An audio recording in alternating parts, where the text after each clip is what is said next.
Well, hello, ImpartnerCon. Thank you so much to Impartner for inviting us to build this conference with them.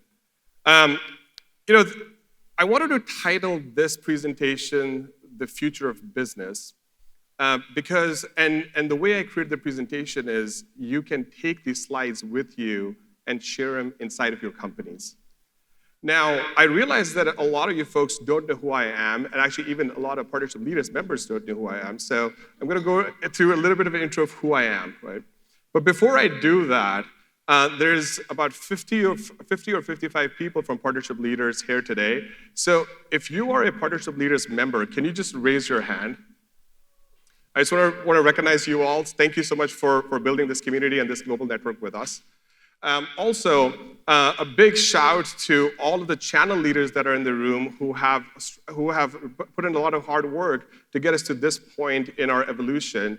And now what I'm going to do is I'm going to share with you a map to where we can go next. As Dave already said, this is the third community I'm building. I had humble beginnings in the Microsoft Dynamics space where I realized that there was no space for emerging sales leaders to collaborate, to share their best practices, to share their lessons learned. And I started a small group called the Microsoft Dynamics Sales Professionals Group. That group still runs today. It is 3,000 people. A few years later, I happened to be at the Worldwide Partner Conference, which is Microsoft's largest partner conference. And the same thing happened there. The conference focused on business leaders, but did not focus on emerging leaders. So I was able to work with some of the very top brass at Microsoft to give us some time to bring Microsoft's chief storyteller, Steve Clayton, David Meerman-Scott, who's a board member at HubSpot, and all these top-notch executives to invest in their future. 1,200 people, by the way, went to that session.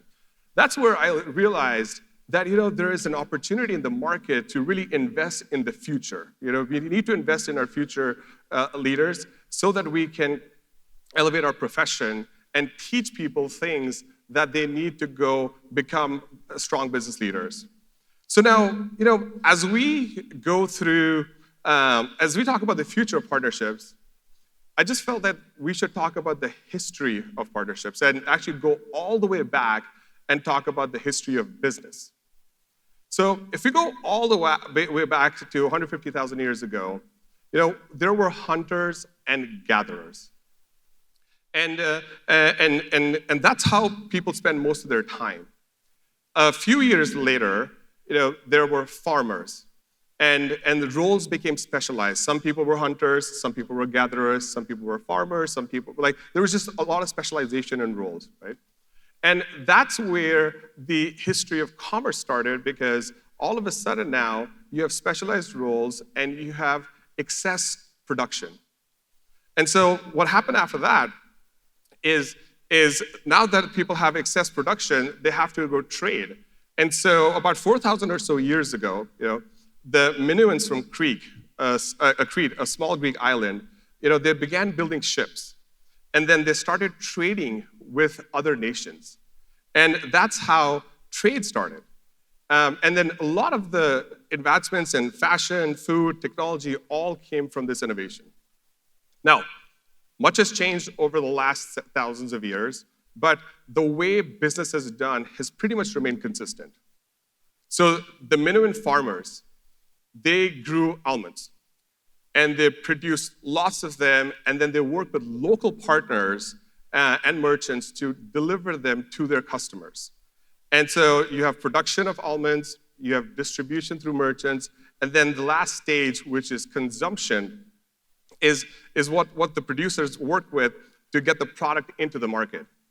Now, the reason why they did this is because farmers weren't business people, right? But restaurant owners and merchants were. And so and then what the customer really wanted was to buy from somebody that they trusted, so that if they didn't like the product, they could get feedback to improve the product. And also there was an opportunity for restaurants who would take the product and create a derivative product from it and add value to the end customer. So these three phases, the production, the distribution, and the consumption, is how business is done. Now, you're probably thinking, well, Asher, what does this have to do with partnerships? Yeah. So I'm getting there, because I think a lot of the audience here today spends a lot of time on the distribution phase, but there's a big, big, big opportunity to focus on the production phase and the consumption phase. And this, by the way, is how some of the top companies in the world operate. So let's take a look at Apple, right? Apple, as we know, creates iPhones. I mean, I'm sure everybody has one, right? But last year, they created 1.6 billion iPhones. They sell them directly through cell phone service companies, so Verizon, Sprint, T-Mobile. I know Tiffany made a comment about them too. Now, they use carriers to get the product to the market. Let's do a quick show of hands. What percentage of iPhones are delivered through their carriers? So for folks who think it's 0 to 25%, want to raise your hand? Okay, nobody, that's great. We're all believers in the model. For folks that think it's more than 50%. Okay, wow. Are you guys all from telecom? So actually, it's more than 80% of iPhones are delivered through the carriers.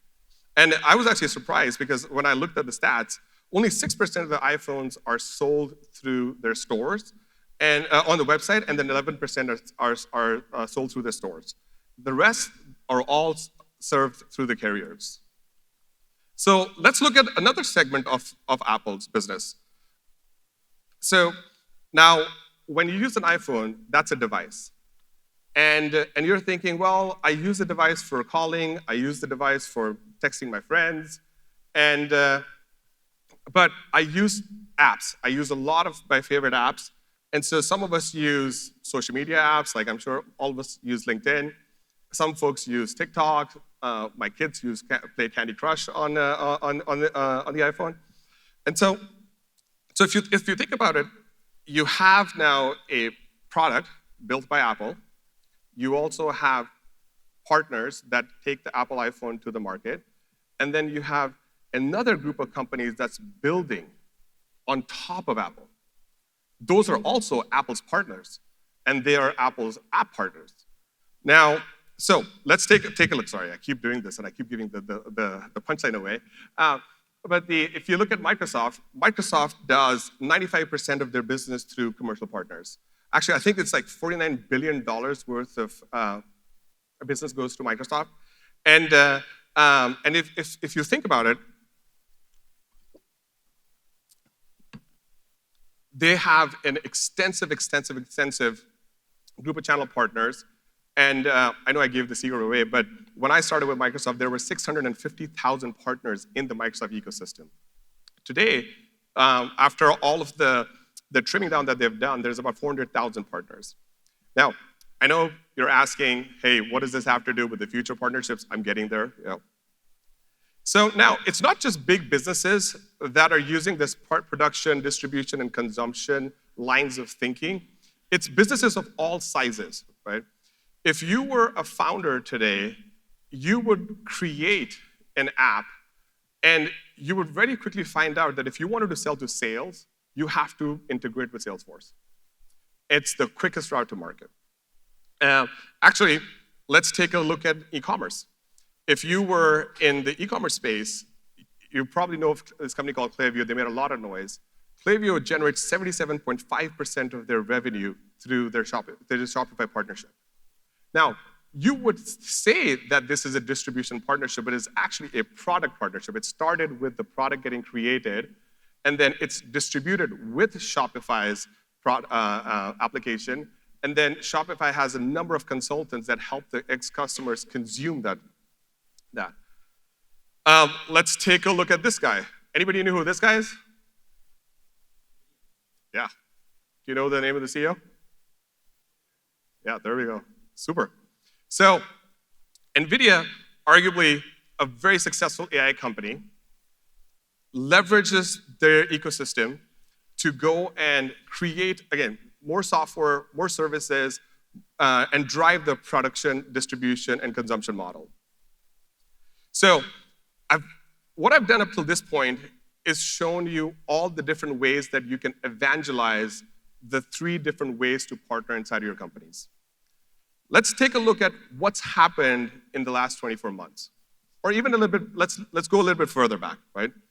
So in the zero interest rate environment, you can see almost every few years, the amount of funding that has gone into startups grew exponentially. Why?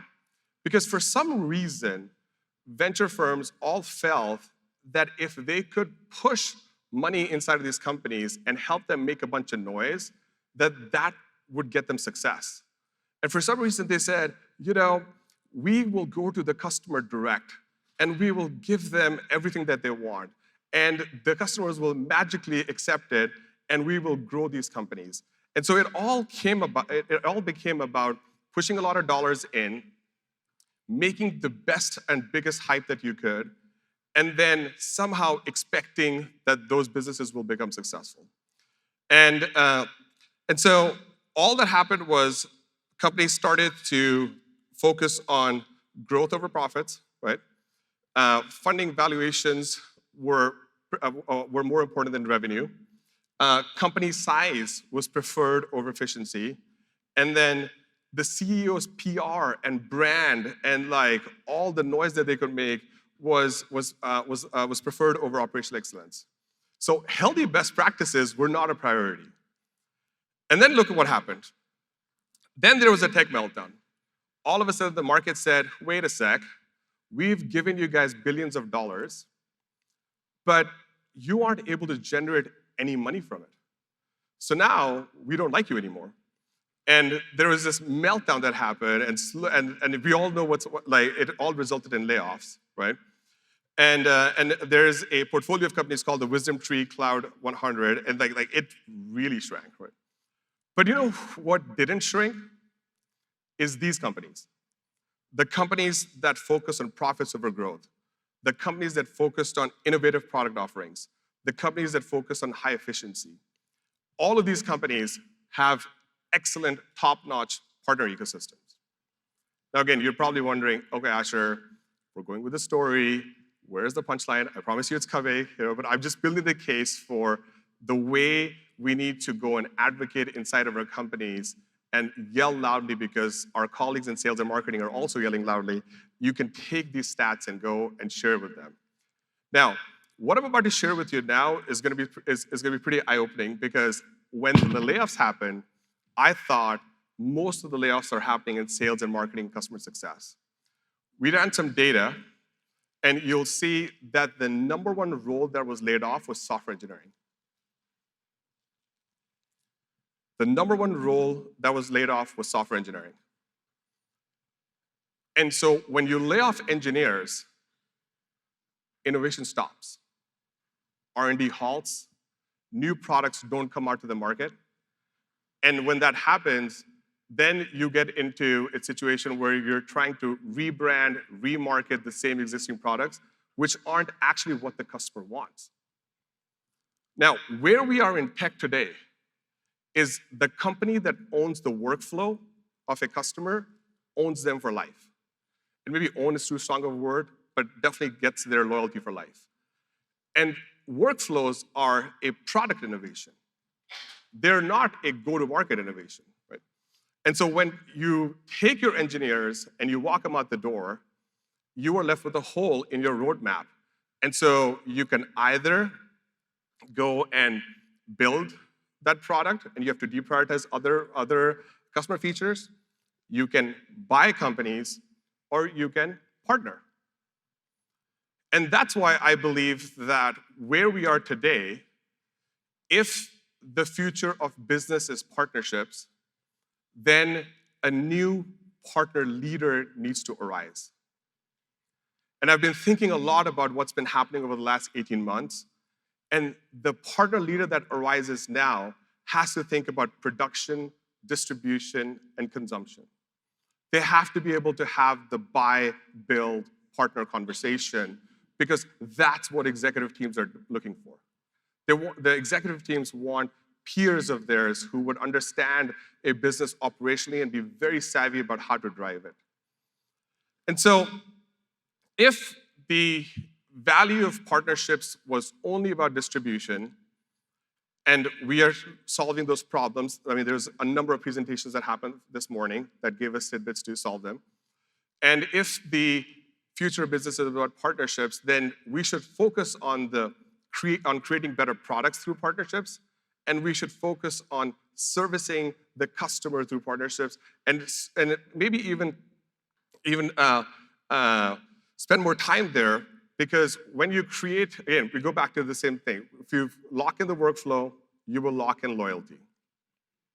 So now, where we are in the presentation is we've talked a little bit about the future of business is partnerships.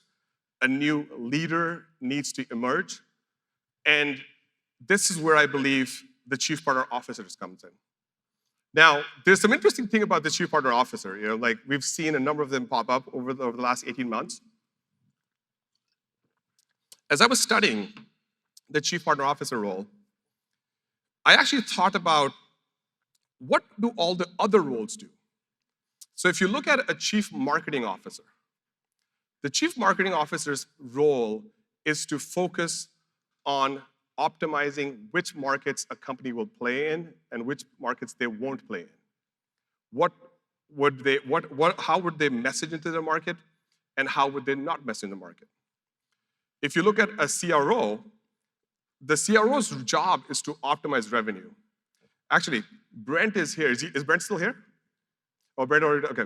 Brent, the CRO of Beyond Trust, was here. I was having a conversation with him last night too. And if you talk to any CRO, you'll notice that they want to spend all their time on optimizing revenue.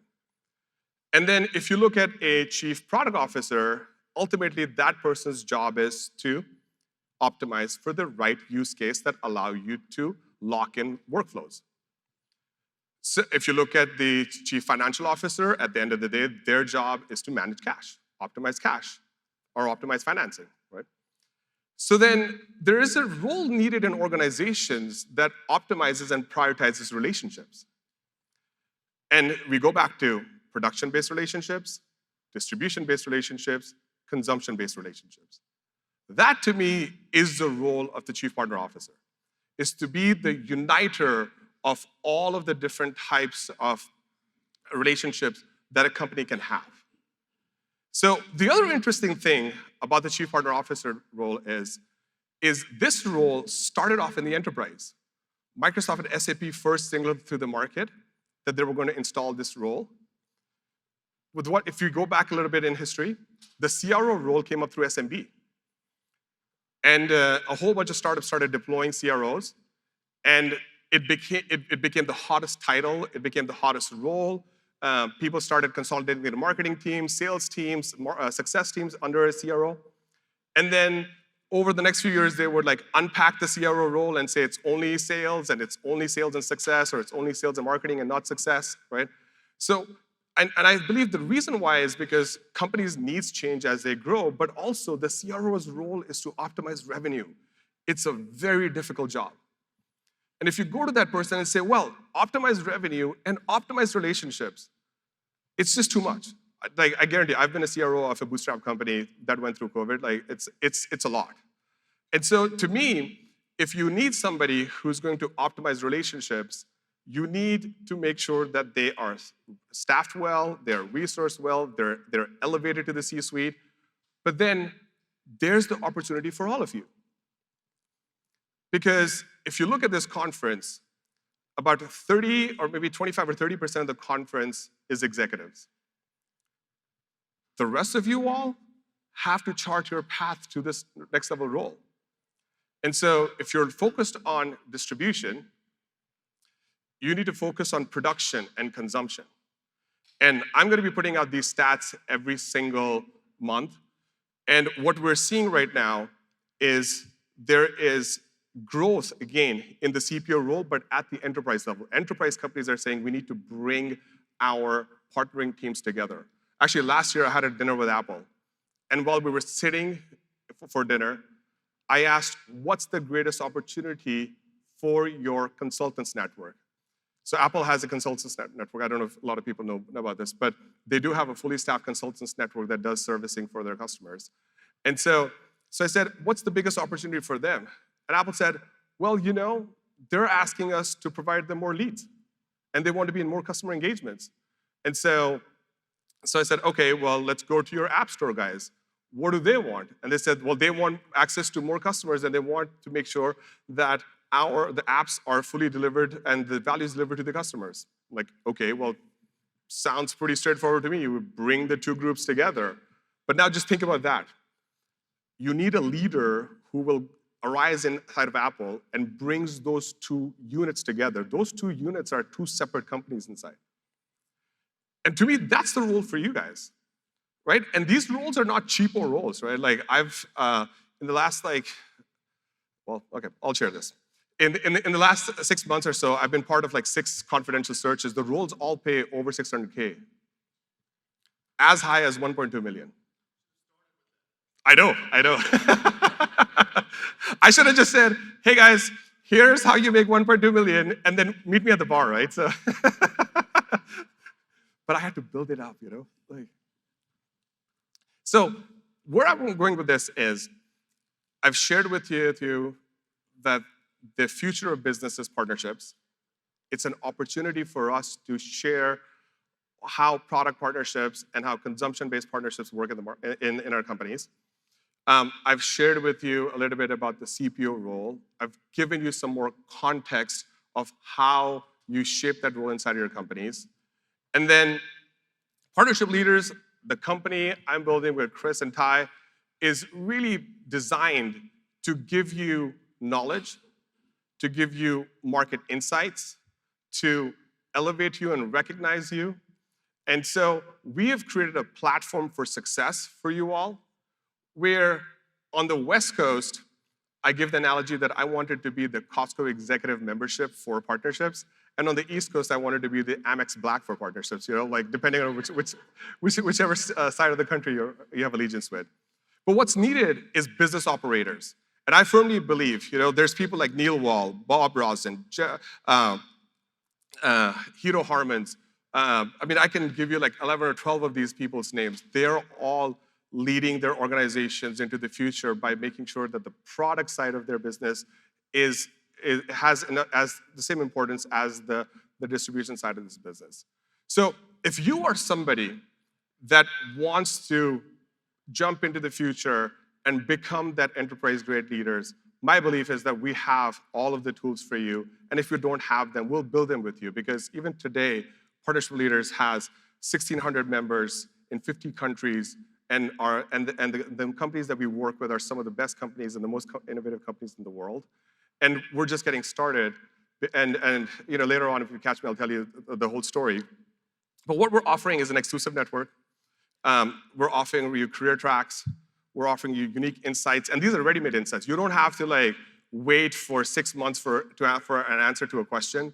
If you say, hey, let's run a poll, and I want information for that poll because I need to go present in front of my company's board, we'll run the poll for you. You'll have the answers in 24 hours. And then last but not the least, we have our own conference. It is built for you, by you, of you.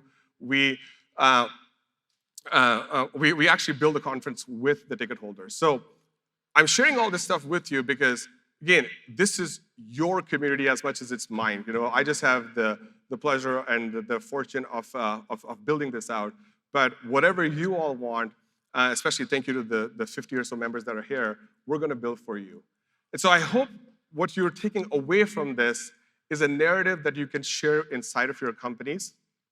And if you need more details, if you need more stats to build business cases, we have them for you. We work, again, like I said, with some of the best companies in the world. Our research is with HubSpot, one of the most credible companies in the world. We're going to do some stuff with a lot of other companies I wouldn't want to say because Dave's going to say hey, this is an ImpartnerCon conference. So, so what I want to leave you with is please go and take risks. Come to us, we'll give you the things that you need, but don't stop. Because your colleagues in sales and marketing are also taking the same risks. Nobody has this thing figured out. And just because 5 different channel chiefs or somebody like that gets laid off doesn't mean that the whole industry is going through that. And so just know that we are here for you. We love you. we care for you, and we've built a whole company around you. And so that's all I have for you all today.